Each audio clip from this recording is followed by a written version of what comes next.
Yay! Woo! All right. Welcome, everybody. Hopefully, we're showing up on Facebook. If you are watching on Facebook, please let us know because we have some technical difficulties. Like currently, I don't see any viewers, so maybe we still have technical difficulties. I don't know. But we are streaming to Facebook and to YouTube. So if it doesn't for some reason stream live to Facebook, we'll post the link to YouTube later. Hey, we have a viewer. So that Do we? I was like, yeah. I don't know if I can't, according to my phone. Is it you? Are you the viewer watching on your phone? I don't know. I was trying to see if we're active, but I don't have any notices saying we went live. Oh, here I can check. Oh, well, everybody get the we're good. No, I was trying to see if we're active, but I don't. Oh, there we are. Okay. Yay, we're live. Yeah. So we just have a weird delay. Yeah, there's something weird, which means I think I might have to like do exactly what we just did, which is change some parameters, leave Chrome, come back into Chrome and go again. That looks to be what works. So anyway, just so everybody knows, we're having some weird problems, mostly because my computer is not controlled by me. It's controlled by the evil overlord. Its own brain. No, it's controlled by the college. So they might have put some pop-up blocker or something on that. They didn't intend to ruin my life, but it apparently did tonight. So I will call them tomorrow and say, hey, I need this changed. Yeah. Anyway, welcome today to our lovely, lovely talk with Michael. This is Michael Raftopolous, and his name is spelled Raftol. He's like, you're already wrong. Don't. It's okay, son. Okay. Opoulos. There we go. Haha, I did it. I think. I don't know. Did you cheat? No, I didn't cheat. You know, Opulus means son of, so you know who can. Yeah, exactly. Oh, cool. Okay. Yes. Hey there, Helena. Hello, Price. Hello, everybody else who's out there in Meeple Syrup Land watching.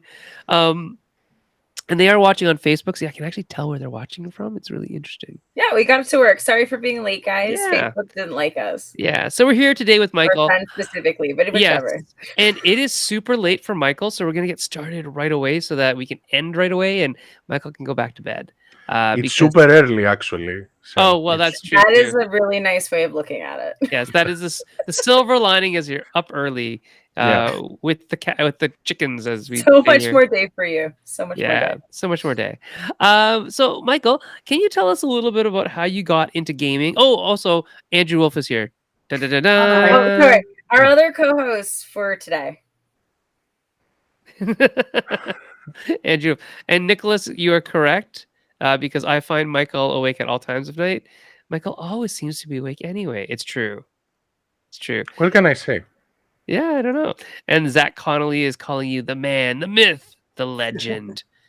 I need to say something. I see at least 4 of my favorite people in this industry having left a comment. So yeah, just in the chat, right? Yeah. Yeah, the Meeple Syrup Show brings the best and the brightest, I tell you. These are the good ones. So. Yeah, there's more. But let me know. Let us know how you personally got into gaming, Michael. So my career started when I was 10 years old. Are we going that back? Yeah. Sure. We're going that back, yeah. So I started by playing Dungeons & Dragons with a couple of older cousins. They needed a healer. I was very eager to play the cleric, and I played the cleric. So after that, I started buying board games. You need to understand that here in Greece, the variety of board games back then was not that big. Actually, the stores that used to bring board games, they were like 90% RPGs, full of bookcases of every system you can imagine, and only like 10% of board games. So I have to say that it was a very, very difficult hunt for something new. But I think at high school, I bought Buck Rogers, the board game, which was a 4X-like game, and I was addicted. So from that moment on, I started buying games from Germany, from Spain, from Italy. And sometimes we had to translate the rules, with the vocabulary next to us, because we had no idea what these Germans meant, but it was okay. So growing up, I studied software engineering and game design, and it was, I think, 5 years ago that both me and my wife stopped working for an e-shop selling jewelry, actually, and we thought, okay, what are we going to do next? And the answer was very obvious. So, out of my love for the hobby, I started Meeple on board here in Greece. It started as an e-shop, but we managed to dominate the Greek market in terms of Kickstarter sales. We have backed more than 700 of them, and that helped Wow. us. Yeah, that helped us to open our physical store. And 2 days before the COVID outbreak here in Greece, I told Marilena, my wife, you know what? I'm gonna leave the store. And there was a deafening silence in the room, like, Like, why? like, like the one coming.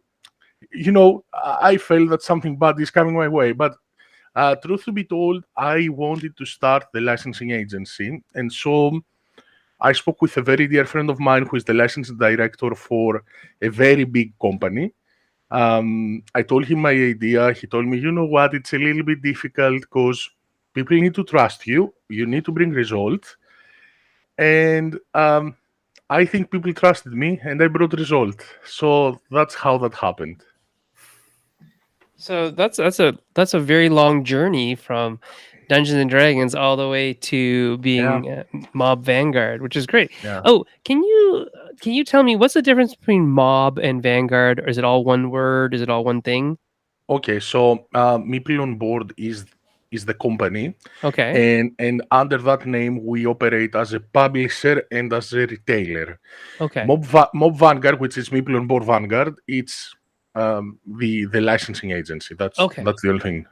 Okay, Got that's it. like how you break apart your sort of like your Yeah. business. Yeah. Exactly. Okay. Exactly. So let's talk about licensing versus localization versus publishing and all the different terms that people may heard thrown around about this. What's the difference? What's the similarities? And you mentioned licensing. Um, tell us why we should call it licensing instead of localizing and all that kind of stuff. You can call it however you want. First As of long all, as we are all speaking the same language, right? Right. exactly. So, for example, Pun intended.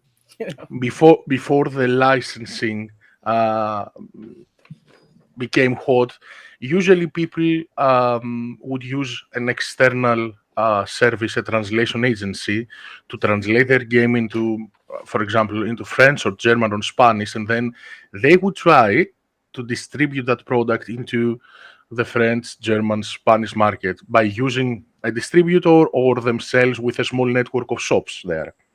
Now, licensing is something completely different, and what licensing means is this: you have a product, you have a board game, and you want that board game to have as much exposure as possible and sell it in as many languages as possible. So, what you do is you find another publisher in another country, in Germany, um, and then you actually rent them the rights to publish the game in German for 2, 3, 4 years.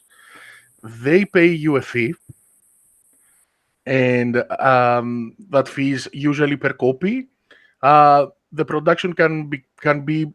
You have two different options for production. They can either print with you, joining your print run in the factory of your choice, or they can print themselves, and then they ship the product from China or from wherever, from Germany, to their warehouse, and they take care of distribution themselves. So why is that better than just localization? Because they know the market better than you. Because they can reach shops that you can't imagine that they exist, actually. And so it's a little bit blurry for some people, because while I'm doing this work, I have heard the term licensing to be called localization or even publishing, and I think all three of them are correct. Actually, depends on the country and what the speaker has in mind.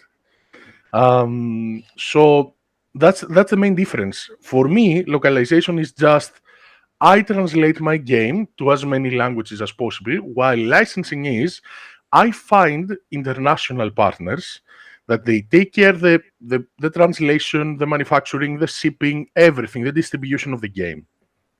And I think that's a big difference. Absolutely. Okay, Well, it's so interesting, like, what you're taking on in each, like, it's funny because, we were talking before the show, how a lot of us, without meaning to, maybe use these terms interchangeably. But as you're starting to point out, like, they're going to get very different deals depending on which one you're actually signing up for and how much work do you actually want to do on your own. So, like, kind of Yeah. like, what end do you want to get more out of it? It becomes a much more interesting now. Okay, you have options here. What are you doing?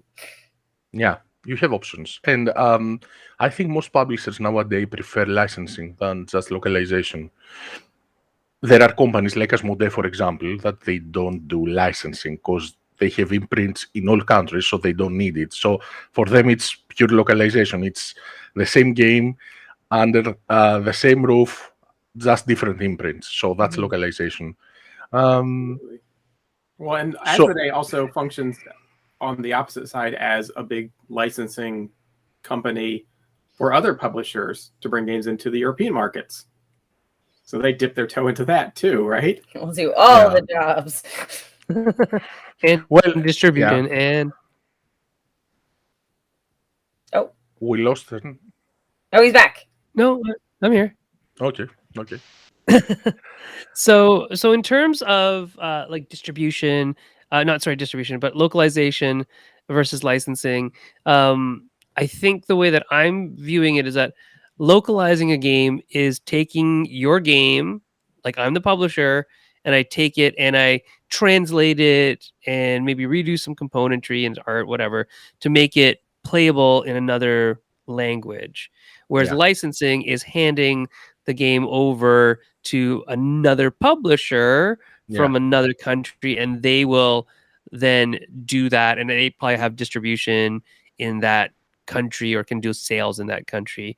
And now we have a relationship with that publisher instead of me as publisher A having to try to get my game into countries B, C, D, and E. I work with publishers B, C, D, and E who already have deals or relationships within those marketplaces. Exactly that. Okay. So you are married to that, to those people actually. Yeah. Well, it sounds like the nice thing is here is you've got your distribution already set up. So as you said, it's not just localization. It's that if I'm licensing it, you already know not only who's picking it up, but they already know the right channels to then get it all placed. Exactly. I think the most important thing is having the distribution network, because it is very hard to create one. It may take years, right? And I mean, look at the bigger company, the biggest company. Sorry, there is no company. I mean, even Awakened Realms, they do licensing, right? Right. They don't do localization. Yeah, Simon that was does. gonna be. Yeah. No, go ahead. Simon does licensing. Yeah, back and in the other direction as well, right? You can license through Simon or you can license a Yeah. Simon game in your locality. Sorry, Exactly. Andrew, what were you gonna say? I was gonna ask how often a licensing deal includes localization when you're bringing it into your markets, or is that ever something that's negotiated separately, or would you find that all of your licensing deals include localization as part of the agreement?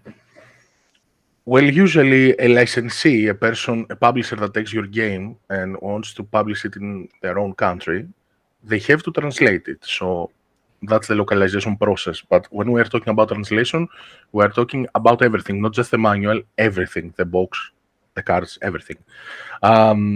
So it's not a separate deal. And actually, if you sign a licensing deal with publisher A from Germany, you cannot have a localization deal. You cannot do localization yourself in that country because there is a conflict of interest. Right. And of course, it goes without saying that under no circumstances you cannot have more than one licensee per country. Right. So these are like exclusive to a Yeah, region or even a language. I've seen that done yeah, where, we're going to be your French language partner. And exactly, that means any country where you're selling it in French, it's that publisher's version of it. exactly. Which doesn't work for us in Canada, but works for other places as well. That's okay. Um, so that's really interesting because um, I think that with globalization, although now with the current supply chain issues, there's other things to deal with, but um, it's actually perhaps easier. Is I don't know. What do you think, Michael? Is it easier to break up the world in terms of languages or in terms of geographic boundaries when we're talking about who to go with for licensing? Should we license a language partner or should we license a geographic partner? Or are there times when both are options? Well, let's take two different languages as an example. Okay, Sure. so we have the French and the Spanish. Yep. Okay, and we know that apart from France, there is a big population in Belgium speaking French, Yep. and also there is a very big population speaking French in Canada. Yep. So if the licensee, the potential licensee you have, can also ship to Canada, distribute to Canada, um, then you really need to do that. You need to give the language. The same applies to Spain, because Spain has half of the South America. Right. That's not always the point. I mean, you cannot do that for all the languages. For example, you cannot sign for Russia. You cannot give a Russian language globally, because my kind friend from Ukraine will come back to me saying, you know what? You are destroying our market, because Ukrainian people also speak Russian, so they will prefer the Russian version over the Ukrainian. So you need to be extra careful. And to be honest, Sen, that's why we are being paid. Right. Yeah. We are there to Like, do that. you've got the knowledge of how this works which way. That's really interesting, right? Because and you're right. There's definitely, and there's also like nuances within the borders, right? That like the geopolitical nature of things. Yeah. We don't know them. We just think everybody speaks French. Yeah, let's do that. And then now you're dealing with 3 or 4 or 5 or 6 different countries, their laws and their import taxes and all this kind of stuff. And it might not be us doing it, but it's somebody else doing it, and that still may hinder that product. Even just things like English, the whole thing with VAT and EU and things like that is very, very problematic right now for a lot of publishers who haven't got that all sorted out. So you might be publishing in English because you're a Canadian or American, but at some point it might actually make sense to have a literal British person doing like as a co-publisher because they can sell in England already. I don't know. It's such a weird world we're living in currently. Before we start talking, Yes.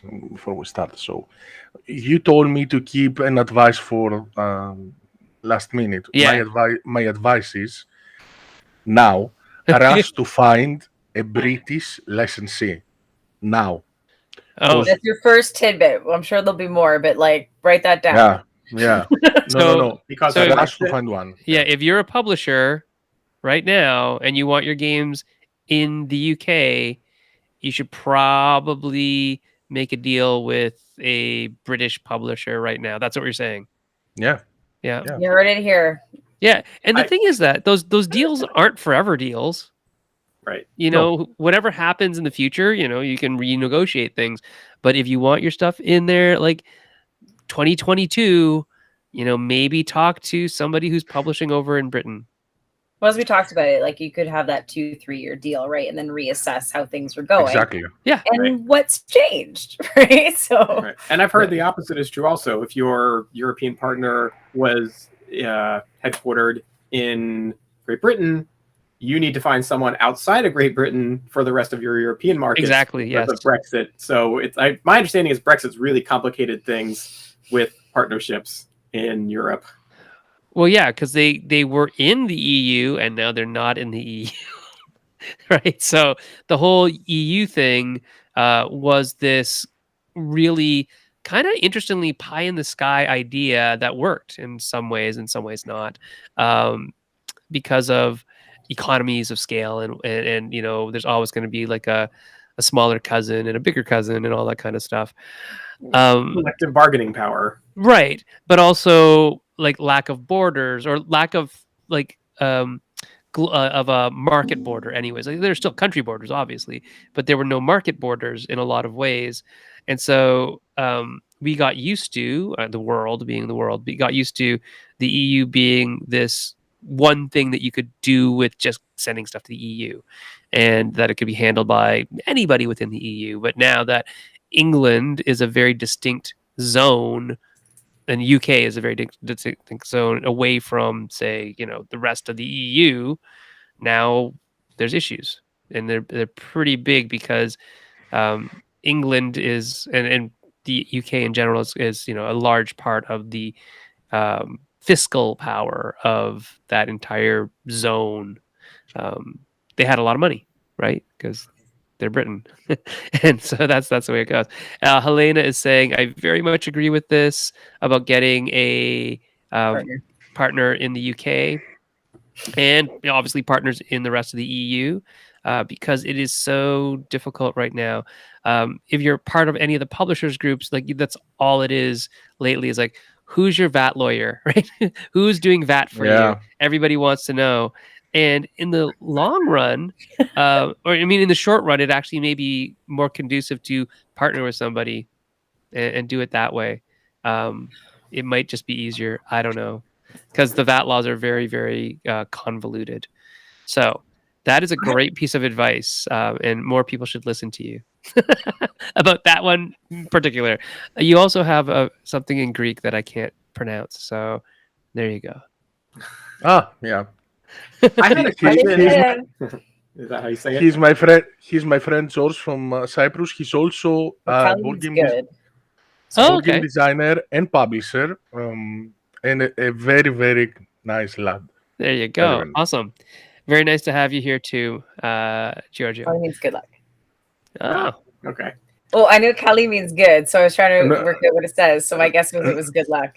No, it's good evening. Good evening. Oh, so I what's funny is I always had it like, I guess means more good night, because like Kali Nita is what I always think. Yeah. That's more like good night. That's fair. Yeah. Cool. So back on like licensing and localization. So you also said that in some areas it's just called publishing.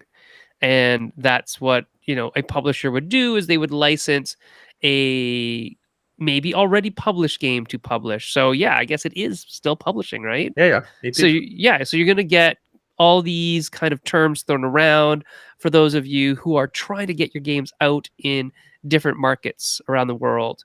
You might be actually looking for a publisher, even though you're a publisher. Yeah, well, things you don't think about, right? Yeah. I mean, that happened. I can go back a couple years when I worked at the Op, when they were working on some of the Rising games. They wanted to put out in European markets, and they had to find a European licensing publishing partner who also had rights to the particular IPs, right? because if it's anything that's IP driven, and maybe Michael, you could speak more to this. If you have to have the third party rights to do like a Star Wars game as well in that territory. So sometimes you, as a publisher, might not have the rights for that territory. You find another publisher who does have the rights. You partner with them because they already have an agreement with that third party licensor. Yeah, and then Lucasfilms sue you both. Well, or ideally, you all have licensing deals. Ideally, it's all going to work out. Have you ever had to do that, Michael, where you're dealing with IP across borders? Yeah, actually, we're in talks with two very big IP holders. One hailing from Japan and has some cute animals. And the other one has already licensed the IP. It's not Marvel. Yeah. When we had to discuss about taking the IP for a board game we are designing, one of my partners is designing actually. They told us that we can give you the rights for like 4 countries, And when we asked them about licensing into those countries, they told us we need to know who the licensee is going to be, and we need to have a discussion with them because we really need to protect our IP. And let me tell you something: if anyone is planning to get a Japanese IP, I hope they have like 12 months to 2 years spare time for negotiation and back and forths. And approvals. Yeah. It's a nightmare. Yeah, it's interesting. So I don't know if Andrew or Erica played the game that I'm going to talk about, but we had a game that has gone through licensing many times for a Japanese product, and the only reason why it never got made is because eventually it's like, oh, Magic released the set run like last summer with Godzilla stuff in it, right? So it's like, oh, I guess we're gonna put this product to bed for now. But it was for the longest time. It's like forever. Took us forever to get the licensing done for that one. I mean, if it's you already named Godzilla. Is Yeah. it the Godzilla licensor? Yeah, it's a Godzilla licensor. I mean, Oh, I the think everybody game knows where it's. you're I referring don't. to as Chronicles? No, it's not a Chronicles game. It was a CCG. Okay, but it's Toho. I mean, Toho is the Godzilla Yeah. licensor. But it made it even worse because it was Toho on one end and then Legendary on the other end, and then games in the middle. Yes, I mean, I've experienced working on Godzilla games from stuff that was developed at the Op and Yeah. Funko. Yeah. And Godzilla is a particularly challenging license because Toho has some rights, Legendary has some rights, but Legendary only has rights to like a small subsection of the characters. Like the main ones, and it's like Godzilla and Kong and yeah. Ghidorah and Mothra. But then if you want the Toho stuff, it's a completely different deal. But then how they carve it out, it gets particularly complicated. So messy. And Michael's right. The back and forth with Japanese licensors tends to be very drawn out. Yeah, and very specific. It's good though, I guess, because like, at the end of it's done. But there's really usually no problems once it's done. But anyway, what other things? What makes a good game to license out internationally, Michael? What games have you found have been very successful? Please don't laugh. No. Okay. So when we started, it's completely different right now. Right now, I can knock on a door and I actually wait for an answer within a day. Yeah. If someone wants to join us, he will join us. Otherwise, it's okay. I will move forward. But back then, it was very difficult. So I really trusted my guts. And there are games that even their own publishers didn't believe we can have that licensing success. I can name some. For example, Orchard from Sideroom Games. Yep. It's a very small $15, now $16 game.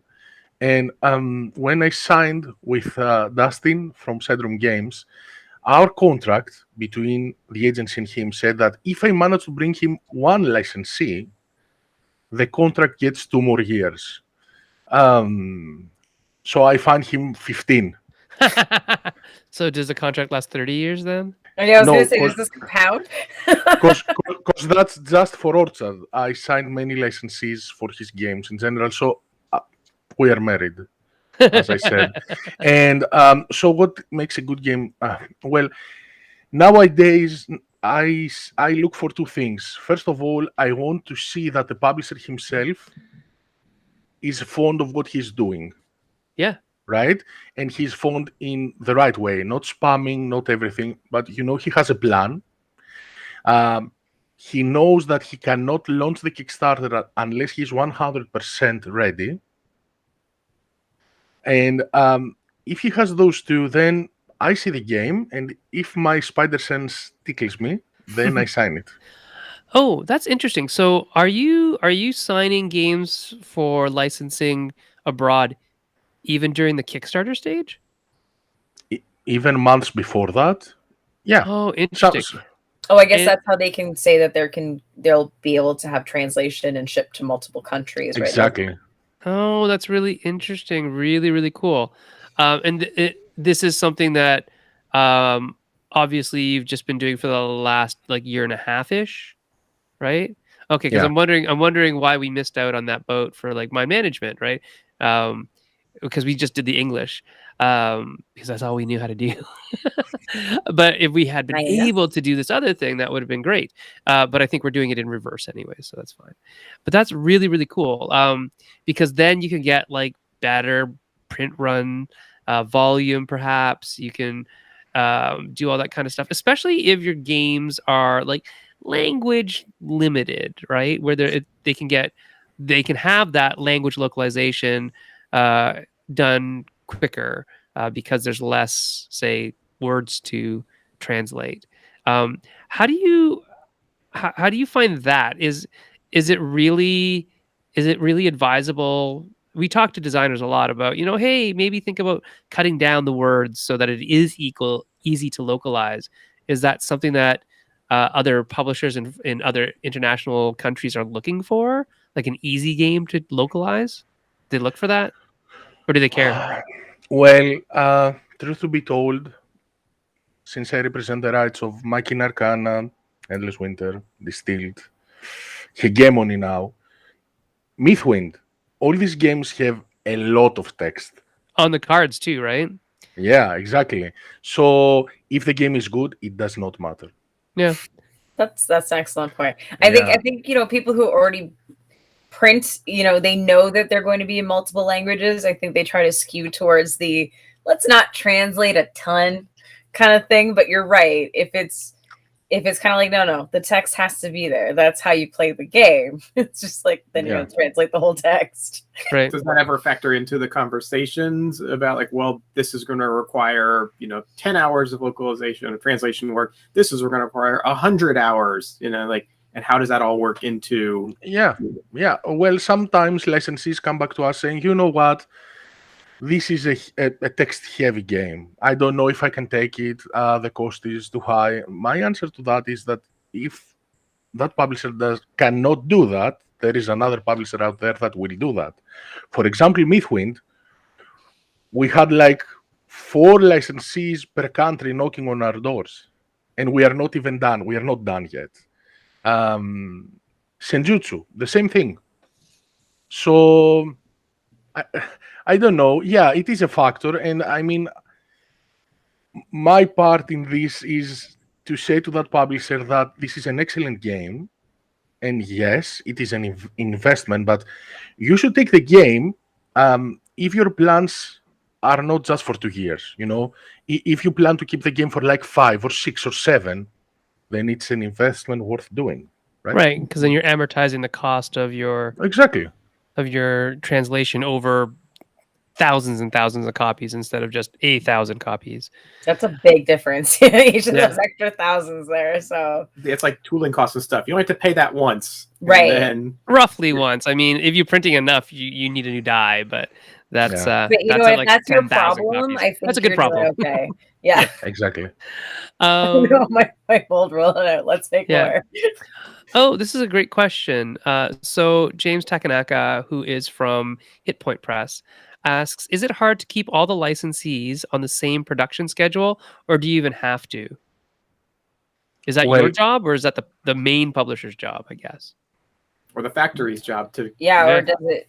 It's not the factory's job for certain. The publisher does 90% Yeah. of pulling ears if someone is late, because if one of the licensees is late, the whole production goes back. Of course, the factory can print the components that are not language dependent and have those ready, so the pre-production can start. But to answer to James, it is hard, but it is worth it because the cost goes down a lot. Right. A lot. Yeah, because you're able to break through those pricing point barriers to get to a lower per unit cost, which everybody should be happy about, right? Giorgio asks, who is burdened with the localization's cost? the original publishers or the licensee? Great question. I guess he means the translation, right? Yeah, I Because think so. Yeah. that's from the licensee, not the licensor. You buy the game, you buy the rights of the game from me, you rent the rights of the game from me for 2 years, you have to translate it. Right. Yeah.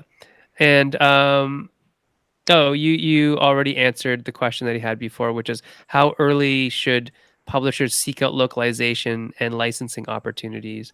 And in your estimation, it's never too early to start, really, right? Yeah, yeah. I usually answer that question with yesterday. Yeah, yesterday. Yeah, probably.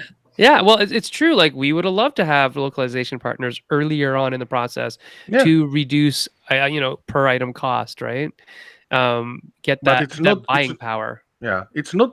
It's not just that though. No. They bring you exposure because let's be honest, when you put your game out there and under your game, the banner on Kickstarter or on your page, it says Matagot, Pegasus Pile, Maldito, or whatever, right? Yeah. More companies or Simon. That gives you credibility Yeah, and for sure. exposure, right? That's another reason why you should do it. Yeah, you end up looking like an F1, automobile with like all these logos on you, but it's Yeah, okay. It's yeah, actually it's an endorsement, right, of quality in yeah. some ways, which is good to see. In terms of on the other end, what if I'm a publisher and I'm looking for something to license from a different country to bring it into, say, Canada or United States or whatever? How do I go about that? How do I go about engaging with you? Is it, oh, I really want that game and I send you to go get it? Or is it, do people say, hey, I'm really interested in localizing something and licensing it for, Canada? Can you find something for me? Is it, what happens? How does that Okay. work? So we represent more than 70 publishers nowadays. We Yeah. believe we will reach 100 by the end of this year. Wow. And It is it's November 24th right now. Yeah. Unless you're like got a lot of contracts ready to like. That's So one a you're day. like one a day. exactly. No, after Essen, we had some Oh, games yeah, in our true. crosshair, so we are closing those one after the other. So to answer your question, we do not work as an agency a la carte. So you cannot come to us saying, you know what, I want mind management. Go to those crazy guys and get it for me. Right? We cannot. You could talk to me. But still, yes, go ahead. By the way, one of my favorite games and one of my best sellers, that game in the store. And we do not work like that. So we have a catalog. We show the catalog to potential licensees, people that are interested in finding more games. And if there is something there that they like, they knock on our doors. Usually, we also suggest some games to them based on their catalog, what they have actually published the last 2 years, because we don't want a game that will kill another one. Right. For example, that's a good service, really, because you're getting to know the catalog, you get to know your customers and the other games and how they fit. Yeah. Sorry, go ahead. And for example, we have a resistance killer now in the agency, a game that we believe as a social deduction game is going to topple resistance. I'm not going to go to a publisher that has resistance and tell him, you know what, take this. This is a resistance killer. And fun thing is that I know for a fact that I have a game that a very, very big company said, you know what, this is going to kill my game. I'm thinking about getting it and not publishing it. Like just to sit on it. Yeah. Yeah. We never gave them that game, of course. Good. I mean, no one wants to hear that, because occasionally it does happen, folks. Yeah, it's totally the idea, sort of bookmarking a game or sort of like putting a thumb on a game is just to keep it out of the market. That's bad. And we are a very, very, very nice industry. We should keep it that way. Yeah. And so just on a note for designers out there, there are definitely contracts that people have signed where they've just been sat on for years. So always have exit clauses where rights return to you after a certain amount of time if the game isn't produced. Yes, make sure there is like a stop after like I think usually about 2 years of not Yeah. selling it in any capacity Yeah. is like more than enough to have it revert. Yeah, and then it has to be a capacity that's great enough to warrant like a 500 MOQ type thing or 1,000 print run. It can't be like, oh, we made one and we sold it. We made one on GameCrafter, we sold Right? it. That doesn't count. It has to be a concerted effort, good faith effort to sell it and manufacture it and advertise it and all that kind of stuff. So yeah, just make sure. And when you get exit clauses put in, like you can write them in, make sure your rights are reverted, make sure all that happens. And if you can get an advance, like a decent size advance, like $1,000, $2,000 or whatever, make sure that it is not contingent on sales. That'll be worked against your royalty, sure, but if they don't ever publish it, that money is still yours, right? Yeah. It's basically like they paid you for your time. Make sure it's not like somehow they're just taking it back. Right, and sitting on it to kill it, right? It's like well, in the film industry, like when you get optioned, like you're getting a lot of money. Like you get like thousands and thousands of dollars, and that script may never get published, but you still got optioned, which is not, unfortunately, how the game industry works. Unless you're savvy about your contract. Well, there's a few companies that can afford options. Oh yeah, the big ones. Not a lot of them. No, there's like 4. Advance, but yeah, it's a smaller amount. And unfortunately, most advances are eating off your future profits, right? Yeah, so whereas an option does not. It does not. Yeah. Oh, so we got more questions here. Follow-up question from Giorgio. How much is a license allowed to change the original game and its theme? Oh, are such things negotiated? And what exactly are the licensees buying? Case in point, Machikoro and the Best Booth, in which the rules are really describing the same game, but totally different theme. Okay.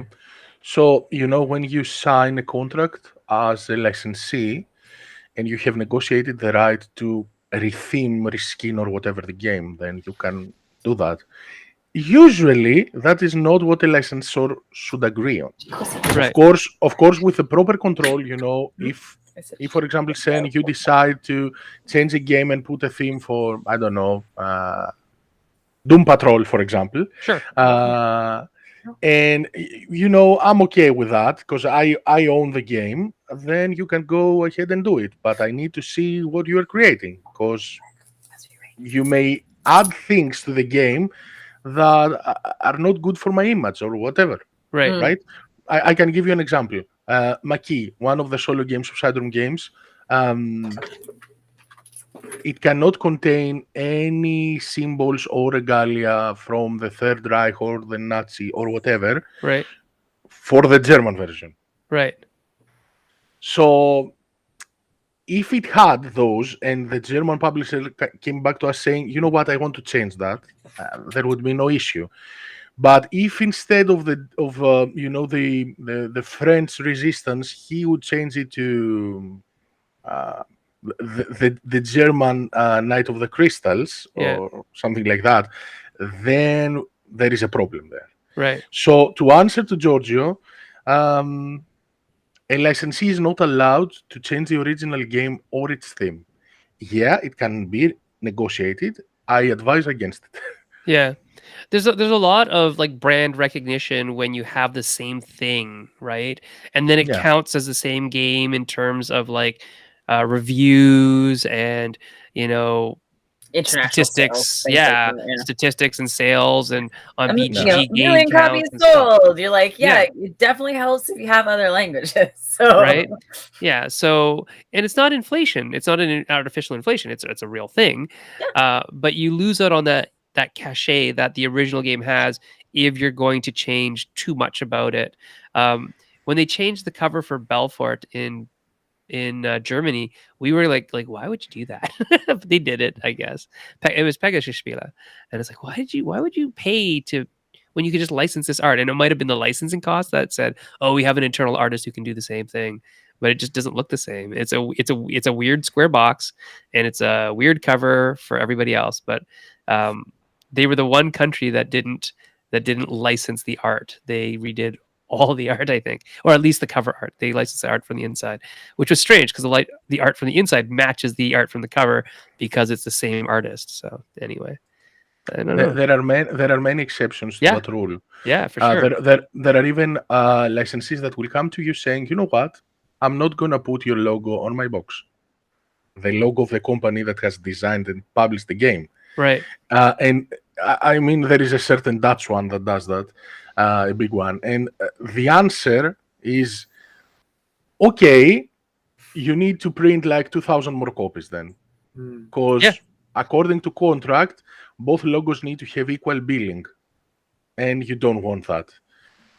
Their reasoning, though, is that all our games only have our logo on the cover. And, of course, all logos on the back. I'm not pretty certain that if I had a game, I would be okay with that. Yeah, if it was your original game, right? Yeah. Yeah, because logos have a name recognition and branding is an important thing in this industry where you learn to trust certain games by the logos that are on them, right? Whether it's even if they're their main logo or if they're the secondary or tertiary logo, you start learning that certain companies stand for certain things or bring certain types of games over or whatever, and it's an important part. And so yeah, I would. It's just like, well, for us as designers, if our names aren't on the front cover, there's got to be a real good reason for that, which happens in like IP all the time. We don't get our names on things, but or when we are like in-house, that's a thing that doesn't happen a lot. But these things have to be kind of negotiated and talked about and discussed. It's not something that a company can just like say, oh, we're going to do that automatically. We get to do that because we have the license to. We really don't. You license sort of the game as is, right? That's sort of the idea.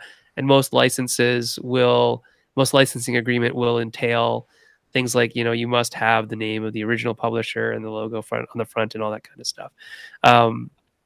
Do you help out with that too as well, Michael, in terms of advising publishers on the contractual end of things for the licensing agreement? I actually draft the contracts. Oh, well, there you go. So that's another thing I wanted to tell you. When we started the agency, it was just me. And right now we are 3 agents, 3 quality assurance specialists, 2 cultural advisors, and a legal team. Wow. So like within a year or two, you've like that's multiplied. quite the job with a lot of very essential players. That's awesome. Thank you very much.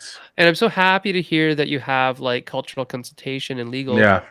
Because a lot of people don't think about that. So we've had on the show somebody who specializes in not just localization, but what she calls culturalization, where it's more sensitive than just the language. It's like, well, so in this country, this image would not fly, or in this country, the theme is not going to do well, or whatever.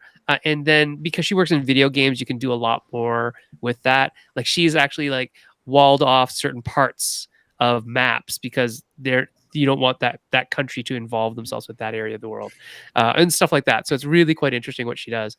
But I'm glad to hear that you have that kind of stuff in place so that it's thoughtful, right? It's not just we're here to make money and broker deals, boop, boop, boop, boop, boop, and make the wheeling and dealing of licenses between people. It's like, no, this is thoughtful. I'm going to look at your catalog and my catalog and give you some recommendations. We're going to have our cultural consultants think about, what fits with your country and what might not in this specific game. I actually did want to ask you, how do people get a hold of your catalog? Is it something that you hold on to until you're working with somebody, or is it something that's widely available to see what M.O.B Vanguard can get you access to?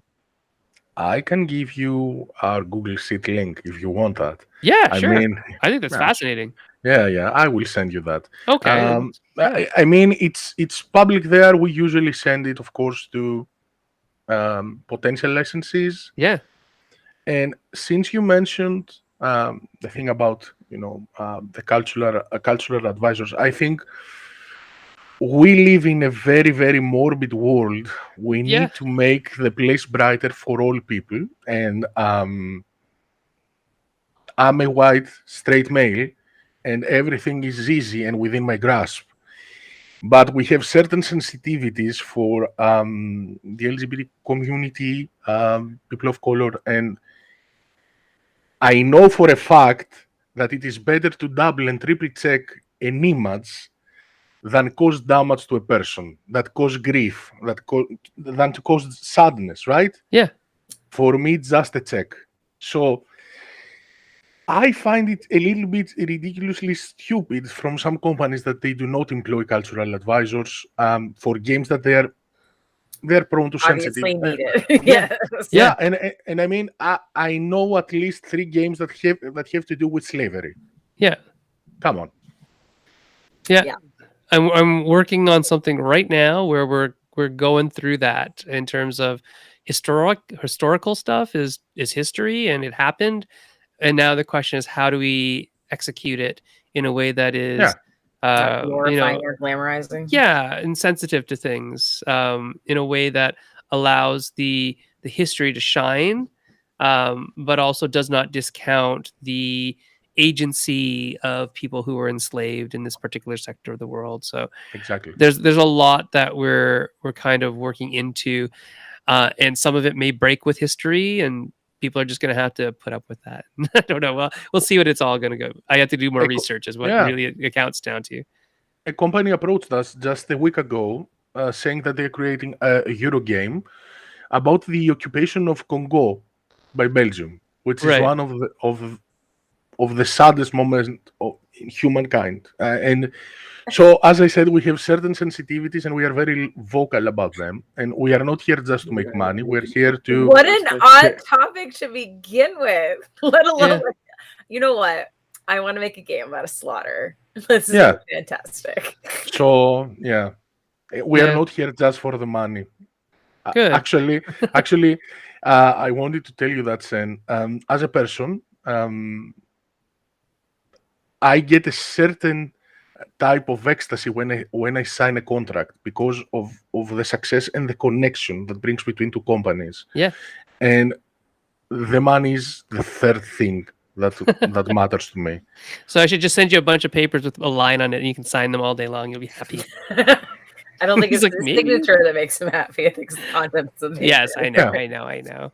That's great, though. I think that's a really good way to look at it, because if it was just about the money, and Erica and I were just on a podcast together where I a lot of it for me was like, let's talk about nuts and bolts and the money of this all, in terms of working as a developer and a designer, and how when the money stops is kind of when I stop doing the work. As a freelancer, it has to be that way in some shapes, sometimes.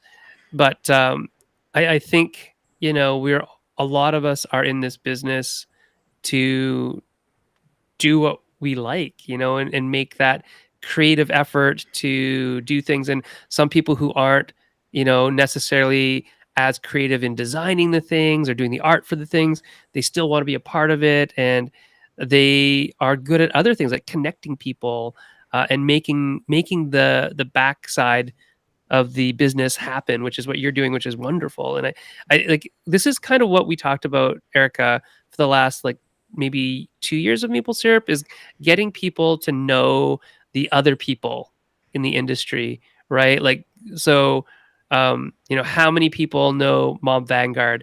And I think I told you the story, Michael, when one of my publishers emailed me and said, "Do you know M.O.B Vanguard?" It's like, I don't know what you're talking about. And I had just been like messaging with you about something on another forum, and I found out it was you because I posted about it and said, "Do you guys know who M.O.B Vanguard is?" And like, "Isn't that Michael?"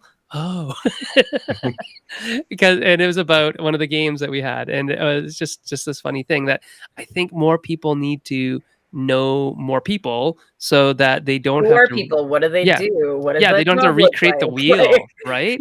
What is that job in the industry? Can I do that job? Could I be a part of that, or do I need to hire them or work with them to get my stuff that I am good at further on in the world? So I think that this is a prime example of somebody and a company name like M.O.B Vanguard that I think more people need to know about, because there is a lot of opportunity for even small companies to get their games into other countries where their game can be successful, can be a big hit. Like I'm looking at, Zach Connolly, Royal End Games, and Lots and things like that, where it's like it did fine on Kickstarter. It did what it did, but it's a game that can go even further because of relationships that you're brokering for them, right? And I think that's a wonderful thing, where it doesn't have to be. You don't have to be Asmodee. You don't have to No. be Plan B. You don't have to be, all the bigger companies, Simon, whatever. And even those companies, they're still doing the same thing. Maybe not through you, but they are still with like other companies. licensing and Yeah, they've localizing got their and yeah, partnership so that they don't have to deal with like you take that language or you take right. that market. Actually, Simon and Asmodee, since you mentioned them, they buy games from me. Yeah, for sure. So I'm very fine about it. You're right. There are certain gaps in this industry that need, very weird roles. They are very weird roles. For example, who would have thought that we would need a VAT consultant? Well, I mean, anybody who's older than like 30 Yeah, might have thought okay. about a VAT consultant. But, well, Yeah, I mean, yeah, we yeah. also thought the EU was going to last forever because it sounds Exactly. like a good idea. Exactly. I mean, unfortunately, not for some countries in the first place. But I don't think anybody ever really thought that Britain would leave. That was a big, weird thing that happened. Yeah, I agree with you. I Yeah. agree with you. Well, having said that, I'm really, really fond of small companies. I love working with them. You mentioned Zach. Yeah. I saw Zach posting on Facebook that he's not going to ship to Europe, and I was, what? Because let's be honest, freight in two different warehouses for a company like Zach's, it's just too much. Yeah. Yeah. Right? So I did the best thing I could think in like 10 minutes. I brought him David T. Finn of Gigamic Games. Yeah. I told David, me and you, Europe now, and he was, "Yeah, sure, yeah, let's do it. So that's how we did it actually, and That's I'm hilarious. very happy. I'm very happy because as a person, Zach, I love Zach. Yeah, I Zach's have awesome. yeah, I mean, I'm super protective of my partners in the agency. Super protective. I'm their bulldog. That's what I say most of the time. Yeah. And there is nothing more fulfilling than getting a small company, and help them build up, Yeah. evolve. Right? Yeah. I saw that happening with Sadrum Games. I saw that happening with BFF and Hidden Leaders. I saw that happening with Studio Meeple and Beast. I saw that happening with Bad Comet Games and Wild Serengeti. Mhm. With Paverson Games and Distilled. I can go on. So there is nothing more fulfilling than helping these people, live their dream. And I know that, for example, Zach has a bright future. He's a very good designer. Yeah. But most of the designers I work with have an imposter syndrome. They don't believe in Of themselves. course. Yeah, and that's fine. And that's of course that's not something to laugh at because it's a condition. Yeah. But I have seen some designers that I want to take them by the hand and tell them you need to do A, B, C, D today, and your game will be next to the next one to skyrocket. Yeah. And you know what? I think they need to be told that, because the really big problem in gaming is that everything for the most part is what you've managed to learn on your own. Yeah. And so one of the few things you don't tend to learn on your own is like, how many people are like, I learned that I'm awesome. Like, you know what I mean? Or my games are great. Yeah. Because we don't get those types of feedback, right? Yeah. Often it tends to be more critical or negative. So you're not like constantly being bolstered and like riled up. You're kind of fighting through like the other types of criticisms you're working on, right? That's very true. I think someone needs to sometimes say like, you got this. I'll do these 3 things. If you do, it's gonna be awesome. Because Yeah. they're not going to be able to see it themselves anymore. Because there are people that they are being paid to be consultants Yeah. in this industry. Yeah, and you're right, Erica. So much of the design iteration process is dealing with the criticism, right? And it's constructive criticism usually, but you're trying to like make the game better. But if you keep on hearing all this negative stuff or stuff that is framed in a negative way, it's going to affect the way you think, but it's also going to affect the way you see your product. So you're not necessarily going to have the same view because you went through all the crap. Yeah. First. When you always just hear it about this thing, like this needs to be changed and this needs to be changed and this needs to be changed. By the end of it, you don't know how to feel about the game. Okay, what was the good part again? Yeah. And so some people need to step back, and then some people need to be told, hey, this is great. This will make it even better, right? Or this could be something to change that would help it elevate it to the next level. But it's really good right now. And a lot of times we're dealing currently, with a lot of online feedback, which is even worse in a lot of ways because it's like I can't read your tone, I can't read your facial expressions, even over something like this. Like it'll glitch out every now and then. And did they drop because they don't like me, or did they drop because their connection's bad? I don't know anymore. Yeah. So there's lots of that. So yeah, I think that's a great way to look at it. See, yeah, right. I think that's a great way of looking at it and very positive. So not only people do you get somebody who is on your side in terms of licensing, you get a cheerleader, which is you get amazing. a cheerleader and a pit bull that'll go to bat for you and be protective of you. And that's the other thing when you have another set of eyes on. Like, so Michael, have you ever noticed that say somebody is bootlegging the game in a different country and you're like, you need to do something about this? Yeah, like China. Has that ever happened? Yeah, it has. And it's awful. But you might be the one to notice that because you're maybe even more plugged into the industry than the publisher is themselves, right? So yeah, I think you have a lot of value add to your service that is worthwhile and important for smaller publishers to have somebody in their corner. So I think it's a really interesting thing. We had Kira Peevely on a little while ago who does what is it? What is the name of her company? Off-Duty Ninja. That's it. Off-Duty Ninja. I was going to say Secret Ninja. No. Part-Time Ninja. No. Off-Duty Ninja. That's it. And so her company has a bunch of other little things under it, like a little boutique-y things that are super important, like, marketing and advertising and development and things like that. And I think that those types of services like hers, like yours, can help people who are like single person, one man shows, one woman shows, companies that are publishing and sending out thousands of copies around the world. What if they had you in their corner? What if they had Kira in their corner to do some of the other stuff that they might not have the expertise to do or the time to do or the wherewithal to do? I think it's an interesting thing to think, oh, I'm going to pay somebody to help me.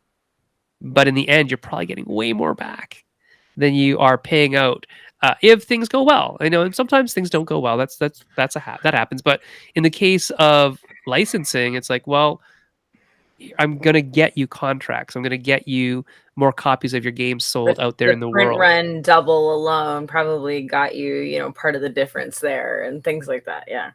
Yeah. Have you ever done do you have case studies available, Michael? Like on, Oh, that'd be cool. That'd be really cool to see a case study of, here's what we did for this game company. And this is what it costs, but this is what they made, maybe a year later because of the upfront costs. And this is what we did for them. That would be super, super interesting to see. You would have like an analysis. Numbers for your return of investment kind of thing. You're like, I can kind of like statistically we're at this level, right? You know what I mean? Yeah. Well, I know what each of my clients get from my services, and just so you know, we are getting a commission based on pure profit, on the profit we bring them. So there is no upfront cost for us. There is no monthly fee. There is nothing. There is no extra cost. I have heard some very weird stories. So it's like a no risk proposition. Yeah, but I need to like your game. Right. right? So just make good games, guys. Just make good games. Make good games and you're fine. Yeah. Right now in the agency, I think we have like 200 games more or less, and we haven't find contracts for all of them because Yeah. you know some of them are not licensing material, but we work on most of them to make them licensing material, or you know we are biding our time waiting for the next game from the company because perhaps they were just unlucky. You know that Yeah. happens as well. It does happen. Yeah. There's definitely some games that you look at and go, how did this not sell more? And how did this not like crack the Timing BGG and top luck are 100? Yeah. huge. Yeah, and well, especially right now with COVID and stuff, there's going to be all sorts of stuff that Yeah. is like it really just missed its spot because of weird shipping things and whatnot. But I think part of our licensing success has to do with the fact that we have managed to establish friendly relationships with the licensees. Yeah, For example, before our call, I had a call with a very big French licensee, and we talked for 1 hour. 50 minutes of that 1 hour was about my family, his family, yeah, our favorite football teams, and for 10 minutes we did business, right? And we signed 3 contracts yeah, because we had done everything else before. yeah, So that's why we are being paid, actually. We are being Yeah. paid because we have managed to establish these relationships. I'm not afraid to say no to a publisher, no matter how big he is. And you mentioned something before, and I didn't have the chance to comment on it. You said that, and Eric as well, that most people grow up in this industry just hearing bad things or fighting their way, right? yeah. In a lot of ways. Yeah, and I totally agree. And I'm not here to just help my clients. There are many instances that I see a weird post on Facebook by someone that he's feeling down, or you know something bad has happened. I will always send a message, even if they are not a client. Yeah, So I think that's something that we should do as human beings. right. With, See, that's the like, that proper. That's altruism, your right? final advice right there. There That's you go. well, now that you've got your localization, like your publisher in Britain, go do Yeah. nice things for other people when they're sad. Yeah, yeah. Perfect. That's awesome. And don't sign the first contract. Don't sign the first contract that comes to your face. Right. There's your bonus. Yeah. There's some Bonus closing. bonus Bonus, content. There you go. Yeah. Excellent. Well, we've been on air for like an hour and 7 minutes, and I know it's very early for you and it's getting late for us. So we're going to have to wrap it up. But let me tell you, I learned a ton tonight from you, Michael, and it's good to actually like finally talk face to face with you, although we, chat online a lot. And we run in the same circles. I think it's just wonderful to get to know and meet new people and see their faces. I've been indoors for like 2 years now, almost, right? No way. Mm. Yeah. Almost. I've been pretty much indoors most of the time. And so it's really just nice to see people. I think that's a good thing. Let's show everybody where they can find you on the internet. So you can go to Facebook and look up M.O.B Vanguard Agency, all one word. And that will be where you can reach out to Michael and his team. If you want to directly email Michael, he told me he loves personal contact. So Michael at Mob Vanguard, we'll get you .com. straight to him. Oh, the .com. I missed the .com. Thank you. Oh, I know why I did. I thought it was a Twitter thingy originally. So It's okay. And then if you want to reach me, I am at Senfeng Lim on Twitter. Erica, where can people find you? At Erica Bouyeris. And you can reach Alara, who is joining us once again in the new year at TT Void. Hey, Andrew Wolf, where can people reach you? I left Twitter, to be honest. Oh, that's okay. For those of you who don't know, Facebook. Andrew's on Facebook. Andrew is Andrew. What's your position now? I don't even know. I'm my title is principal game designer for the Pokemon Company International. There you go. I work on the trading card game. Yeah, which is super awesome and fun. And if you want to reach us just in general, you can find us at Meeple Syrup.